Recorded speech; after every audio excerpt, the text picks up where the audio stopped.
வீடியோல வந்து பாத்தீங்க அப்படின்னா ஐடிஎஃப்சி பேங்கோட ஃபர்ஸ்ட் மில்லியானியா கிரெடிட் கார்டுக்கு எப்படி நம்ம ஆன்லைன்ல வித்தவுட் இன்கம் ப்ரூஃப்ல அப்ளை பண்றது அப்படிங்கிற ஃபுல் ப்ராசஸ் டீடைல தான் இன்னைக்கு வீடியோல பார்க்க போறோம். ஸோ உங்களுக்கு ஐடிஎஃப்சி பேங்க்ல கிரெடிட் கார்டு வாங்கணும் அப்படின்னு நினைச்சீங்கன்னா நிறையவே ஆஃபர்ஸ் இருக்குது. நிறைய கிரெடிட் கார்டு ஐடிஎஃப்சி பேங்கை பொறுத்தவரையிலும் ஃப்ரீ தான். அது மட்டும் இல்லாம இதுல இன்கம் ப்ரூஃப் எல்லாம் வெரிஃபை பண்ண மாட்டாங்க. அது மட்டும் இல்லாம இதுல ஸ்டார்டிங் இன்ட்ரெஸ்ட் ரேட் வந்து பாத்தீங்கன்னா 8.5% இருந்து ஸ்டார்ட் பண்றாங்க. மற்ற பேங்க்ல எல்லாம் வந்து பாத்தீங்கன்னா 32% அப் டு இல்ல 45% அப்படின்னு காட்டுவாங்க. ஸோ இங்க மட்டும் ஸ்டார்டிங் வந்து பாத்தீங்கன்னா 8.5% இருந்து அப் டு 35% வரைக்கும் இன்ட்ரெஸ்ட் வந்து சார்ஜஸ் வந்து பண்றாங்க. 45 டேஸ் வரைக்கும் உங்களுக்கு ஏடிஎம்ல இன்ட்ரெஸ்ட் ஃப்ரீ டைம் வந்து கொடுக்குறாங்க. ஏடிஎம்ல பணம் எடுக்கிறீங்களா அதுக்கு வந்துட்டு. நெக்ஸ்ட் இதுல வந்து 10x ரிவார்ட்ஸ் பாயிண்ட் இருக்கு. பர்டிகுலரா உங்களோட பர்த்டே டேட் அன்னைக்கு நீங்க ஸ்பெண்ட் பண்ணக்கூடிய எல்லா அமௌண்ட்டுக்குமே எவ்ரி 100 ரூபீஸ்க்குமே 10x ரிவார்ட்ஸ் பாயிண்ட் வந்து கொடுப்பாங்க. இது லைஃப் டைம் ஃப்ரீ தான். ஜாயினிங் ஃபீ, ரெனிவல் ஃபீ எதுவுமே எப்பவுமே பிடிக்க மாட்டாங்க. ஸோ அதனால நீங்க கேர் பண்ணணும் அப்படின்னு அவசியம் கிடையாது. உங்களுக்கு வந்து ஒரு பேசிக் என்ட்ரி லெவல் கிரெடிட் கார்டு இல்ல இப்பதான் நான் புதுசா கிரெடிட் கார்டுக்கு அப்ளை பண்ண போறேன் அப்படிங்கிறவங்களும் ஸோ இந்த பேங்க்ல நீங்க தாராளமா அப்ளை பண்ணலாம். இப்போ இந்த பேங்க்ல எப்படி நம்ம கிரெடிட் கார்டுக்கு அப்ளை பண்றது அப்படிங்கறத ஸ்டெப் பை ஸ்டெப் வந்து பார்க்கலாம். ஸோ அப்ளை பண்றதுக்கான லிங்க் கீழ இருக்க டிஸ்கிரிப்ஷன்ல கொடுத்துருக்கேன். அந்த லிங்க் வந்து கிளிக் பண்ணீங்கன்னா டைரக்டா உங்களுக்கு இன்டர்ஃபேஸ் இப்படி ஓப்பன் ஆயிரும். ஸோ அதுக்கப்புறம் உங்களுக்கு எந்த கிரெடிட் கார்டு வந்து எலிஜிபிள் இருக்குதோ அந்த லிஸ்ட்ல உங்களுக்கு எந்த கிரெடிட் கார்டு வேணுமோ அதை வந்து செலக்ட் பண்ணி நீங்க ப்ராசஸ் வந்து பண்ணிக்கலாம். First Millennia, first select, first classic credit card இது எல்லாமே வந்து பாத்தீங்கன்னா லைஃப் டைம் ஃப்ரீ தான். ஸோ இப்போ வந்துட்டு அப்ளை ப்ராசஸை பார்க்கலாம். அதுக்கு முன்னாடி நீங்க இது மாதிரியான கிரெடிட் கார்டு ஆஃபர் பத்தின டீடைலை தெரிஞ்சுக்க மறக்காம நம்மளோட சேனலுக்கு சப்ஸ்கிரைப் பண்ணிக்கோங்க. ஸோ இப்போ வந்து பாத்தீங்கன்னா கீழே கொடுத்துருக்க லிங்கை கிளிக் பண்ணதுமே உங்களுக்கு இன்டர்ஃபேஸ் இப்படி தான் ஓப்பன் ஆகும். இதுல வந்து பாத்தீங்கன்னா உங்களோட ஆதார் கார்டுல இருக்கிற மாதிரி உங்களோட first name last name enter பண்ணிக்கோங்க. அடுத்தது உங்களோட டேட் ஆஃப் பர்த், இதுவும் உங்களோட ஆதார் கார்டுல இருக்கிற டேட் ஆஃப் பர்த்தை கொடுங்க. அடுத்தது வந்து மொபைல் நம்பர், இந்த மொபைல் நம்பர் ஆதார் கார்டோட லிங்க் பண்ணியிருக்கிற நம்பரா தான் இருக்கணும். ஸோ இதை வந்து என்டர் பண்ணிட்டு கெட் ஓடிபி வந்து கொடுத்துருங்க. இப்போ வந்து பாத்தீங்கன்னா உங்களோட மொபைல் நம்பருக்கு ஒரு ஓடிபி சென்ட் பண்ணுவாங்க. அந்த ஓடிபி என்டர் பண்ணி இந்த டிக் பாக்ஸை டிக் பண்ணி விட்டுட்டு ப்ரொசீட் அப்படிங்கிற ஆப்ஷனை கிளிக் பண்ணிருங்க. அடுத்தது உங்களுக்கு இன்டர்ஃபேஸ் வந்து இப்படி தான் ஓப்பன் ஆகும். இதுல வந்து பாத்தீங்கன்னா நீங்க ஃபில் பண்ண வேண்டியது உங்களோட பான் கார்டு நம்பர், உங்களோட ஜெண்டர் மேல் ஆர் ஃபீமேல் அதை செலக்ட் பண்ணிக்கோங்க. உங்களோட கரண்ட் அட்ரஸ் டீடைல் எல்லாத்தையுமே இங்க ஃபில் பண்ணிட்டு அதோட பின்கோடு நம்பரையும் இங்க என்டர் பண்ணிட்டு ப்ரொசீட் அப்படிங்கிற ஆப்ஷனை வந்து கிளிக் பண்ணிருங்க. இப்போ வந்து பாத்தீங்கன்னா நான் வந்து எனக்கான டீடைல் எல்லாத்தையுமே நான் ஃபில் பண்ணிட்டேன். ஃபில் பண்ணிட்டு ஃபைனலா ப்ரொசீட் வந்து கொடுக்குறேன். நெக்ஸ்ட் வந்து பாத்தீங்கன்னா உங்களோட ஆதார் கார்டுல இருக்கக்கூடிய நேமும் உங்களோட பான் கார்டுல இருக்கிற நேமும் டிஃபரெண்டா இருந்தது அப்படின்னா அகைன்ஸ்ட் வந்து பாத்தீங்கன்னா உங்களோட பான் கார்டுல உங்களோட நேம் எப்படி இருக்கோ அதை என்டர் பண்ண சொல்லுவோம். இந்த இடத்துல பான் கார்டுல இருக்கிற மாதிரி நேமும் உங்களோட பான் நம்பரை என்டர் பண்ணிக்கோங்க. எனக்கு வந்து ஆதார் கார்டுல இனிஷியல் இருக்கும், பான் கார்டுல இனிஷியல் இருக்காது. ஸோ அதனால இந்த மாதிரி பாப்பப் வந்து காமிக்கும். அப்படி காமிக்கும் போது இதுல பான் நம்பரையும் உங்களோட பான் கார்டுல இருக்கிற மாதிரி நேமை ஸ்பெல்லிங் மிஸ்டேக் இல்லாம என்டர் பண்ணிட்டு சப்மிட் வந்து கொடுத்துக்கோங்க. இப்போ நம்ம வந்து சப்மிட் கொடுத்ததுமே அடுத்தது நம்மளோட எம்ப்ளாய்மெண்ட் டீடைலை ஃபில் பண்ண சொல்லுவோம். இந்த இடத்துல நம்மளோட ஆக்குபேஷன், இதுல வந்து நீங்க சேலரிடா இல்ல செல்ஃப் எம்ப்ளாய் அதை செலக்ட் பண்ணிட்டு உங்களோட கம்பெனி நேம், உங்களோட மந்த்லி இன்கம் என்னன்னு கேட்டிருக்காங்க அதை வந்து ஃபில் பண்ணிக்கோங்க.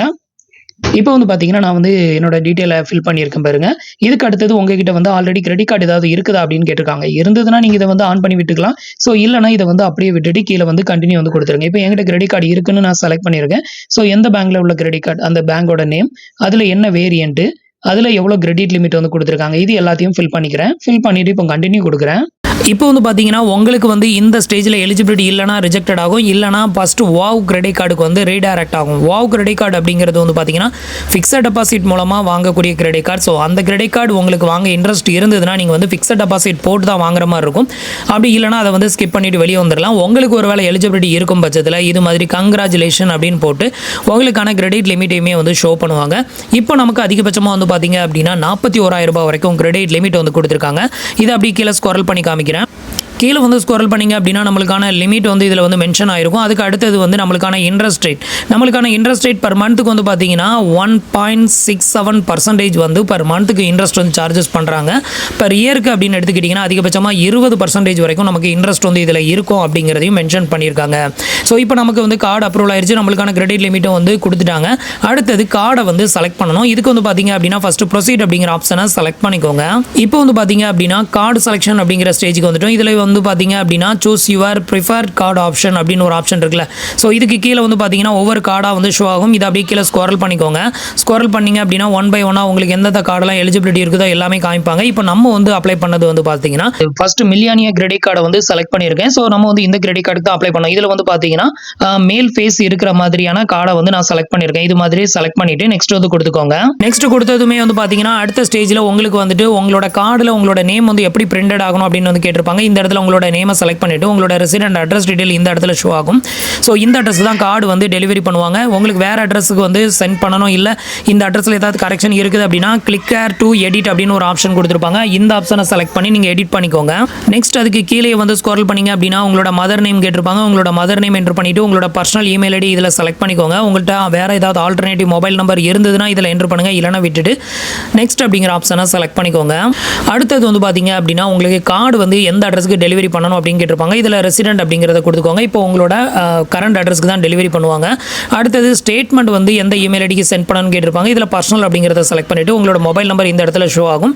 நெக்ஸ்ட் அதுக்கு கீழே வந்து பார்த்தீங்க அப்படின்னா உங்களோட கிரெடிட் கார்டுக்கான பேமெண்ட்டை வந்து உங்களோட ஐடிஎஃப்சி பேங்க்ல இருந்து மந்த்லி டெபிட் பண்ணணுமான்னு கேட்டிருப்பாங்க. ஸோ இதை வந்து செலக்ட் பண்ணாதீங்க. இதை செலக்ட் பண்ணிங்க அப்படின்னா உங்ககிட்ட ஆல்ரெடி ஐடிஎஃப்சி பேங்க் இருந்ததுன்னா மட்டும்தான் அந்த பேங்க்லேருந்து டெபிட் பண்ணுவாங்க. உங்ககிட்ட அக்கௌண்ட் இல்லை அப்படின்னா இந்த ஆப்ஷன் வராது.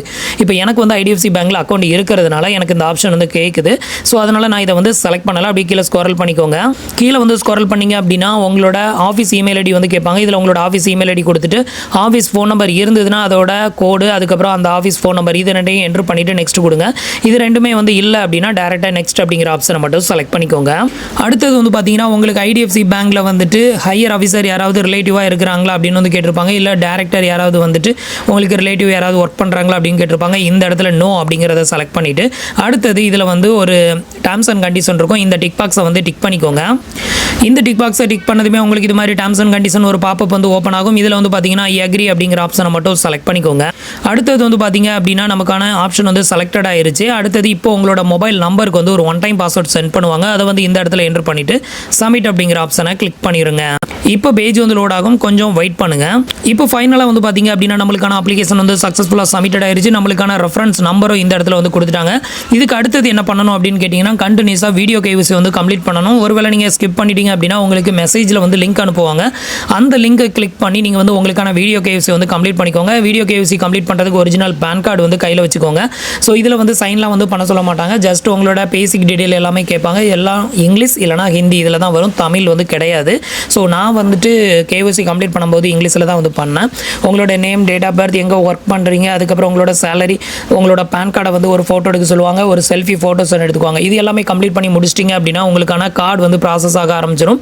எனக்கு வந்து பார்த்தீங்க அப்படின்னா இந்த கார்டு ப்ராசஸ் ஆனால் அடுத்த 1 வீக்கில் வந்து பார்த்தீங்கன்னா எனக்கு கார்டு வந்து அப்ரூவ் ஆயிடுச்சு அப்படின்னு சொல்லிட்டு எனக்கு வந்து மெயில், அதுக்கப்புறம் டெக்ஸ்ட் மெசேஜ் வந்து சென்ட் பண்ணிதாங்க. அதுக்கப்புறமா நான் என்னோட ஐடிஎஃப்சி பேங்கோட மொபைல் ஆப்பை இன்ஸ்டால் பண்ணி அதில் வந்து செக் பண்ணும்போது எனக்கு கார்டு நம்பர் எல்லாமே வந்து வந்துருச்சு. அடுத்து வந்து பார்த்தீங்கன்னா ஒரு 7 டேஸ்க்குள்ளே எனக்கு கார்டும் வந்து ரிசீவ் ஆயிருச்சு. ஸோ இதே மாதிரி நீங்களும் கரெக்டாக ஃபாலோ பண்ணீங்க அப்படின்னா எந்த ஒரு இன்கம் ப்ரூஃபும் இல்லாமல் ஐடிஎஃப்சி பேங்க்கில் உங்களால் வந்துட்டு ஒரு life time free credit card வந்து வாங்க முடியும். பட் இது வந்து பார்த்தீங்கன்னா எந்த ஒரு ஜாயினிங் ஃபீ, ரெனிவல் ஃபீ எதுவுமே இல்லாமல் உங்களுக்கு life time free credit card வாங்கணும் அப்படிங்கிற ஒரு திங்கிங் இருந்தது அப்படின்னா ஐடிஎஃப்சி பேங்கை சூஸ் பண்ணுங்கள். இதில் இன்னும் நிறைய ஆஃபர் வந்து கொடுக்குறாங்க. நீங்கள் வந்து ஐடிஎஃப்சி பேங்க்கில் எந்த கிரெடிட் கார்டு வாங்கினாலும் சரி அதோட சேர்த்து உங்களுக்கு ரூபே டைப் கிரெடிட் கார்டு ஃப்ரீயாகவே அலோகேட் ஆகும். ஸோ அதை வந்து நீங்கள் ஆக்டிவேட் பண்ணிட்டீங்க அப்படின்னா அந்த கார்டுக்கு 200 சார்ஜஸ் பண்ணுவாங்க. 200 உங்களுக்கு வந்து ரீஃபண்டபிள் தான். நீங்கள் வந்து யூபிஐ பேமெண்ட் இது பண்ணும்போது 50 ரூபாவா உங்களுக்கு 4 டைம் வந்து கொடுத்து அந்த 200 கழிச்சு விட்டுருவாங்க. ஸோ அப்படி இருக்கிறப்ப வந்து பார்த்தீங்கன்னா ஒரு கிரெடிட் கார்டு வாங்கி நீங்கள் 2 கிரெடிட் கார்டு வந்து எடுக்க முடியும். ஸோ அந்தளவுக்கு ஒரு ஒன் ஆஃப் த ஒர்த்தான கிரெடிட் கார்டு தான். ஸோ ட்ரை பண்ணி பாருங்கள். உங்களை யாருக்கெல்லாம் அப்ரூவல் ஆச்சு அப்படிங்கிறதையும் மறக்காமல் கமெண்ட்டில் சொல்லுங்கள்.